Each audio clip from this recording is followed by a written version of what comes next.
The area of rectangle is 300 centimetre square and its diagonal have length of 5 centimeter.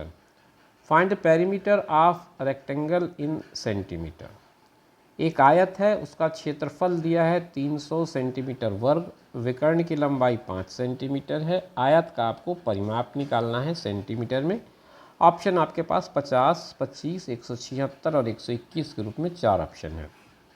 देखिए, आपने परिमाप का सूत्र पढ़ा है।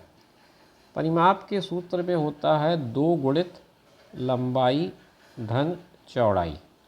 अगर मैं इंग्लिश मीडियम की बात करूं तो वो लोग लिखते हैं इसको perimeter is equal to 2 into L plus B. तो ये आपका बेसिक फार्मूला है। अब आपको निकालना है पेरीमीटर यानी कि परिमाप। तो आप अगर इस फार्मूले के थ्रू जाएंगे तो आपको एल और बी की अलग अलग ज़रूरत पड़ेगी।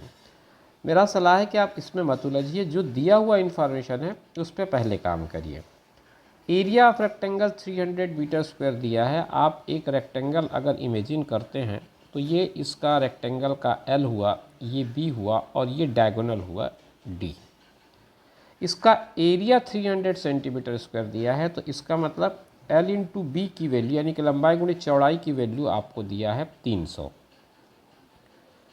दूसरा एक और इन्फॉर्मेशन इसमें दिया है, the diagonal having length 5 centimetre square.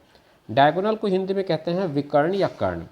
तो आप अगर कर्ण की मान निकालने के लिए प्रयास करेंगे तो आप इसको एक राइट ट्रायंगल यानी कि समकोण त्रिभुज के रूप में उपयोग कर लें और इसमें आप पाइथागोरस थ्योरम लगाएं।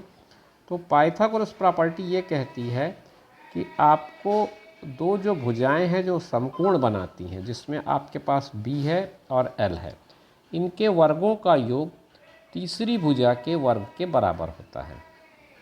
तो इस तरह से अगर मैं देखूं तो b का वर्ग और l का वर्ग का योग 5 के वर्ग यानी कि 25 के बराबर हो जाएगा। तो b square plus L square is 25।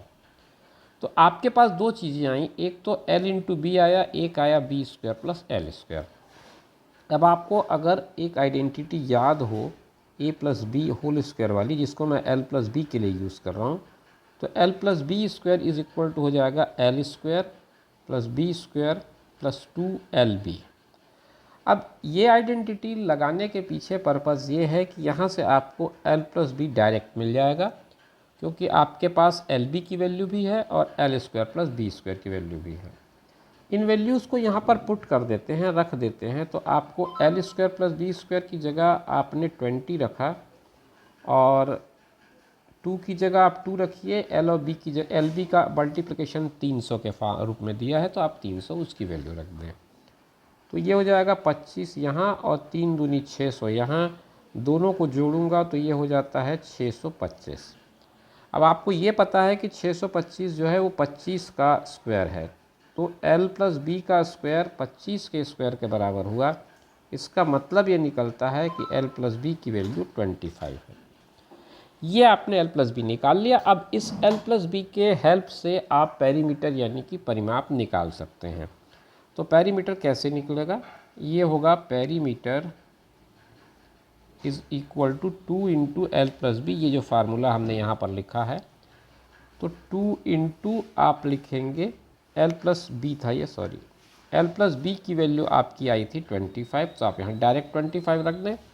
तो इसका डबल करेंगे तो 25 मीटर या सेंटीमीटर, जो भी था, सेंटीमीटर था, 25 सेंटीमीटर इसमें आपका आंसर आएगा। आप ऑप्शन सी को टिक कर सकते हैं, ये आपका क्वेश्चन का सही जवाब होगा।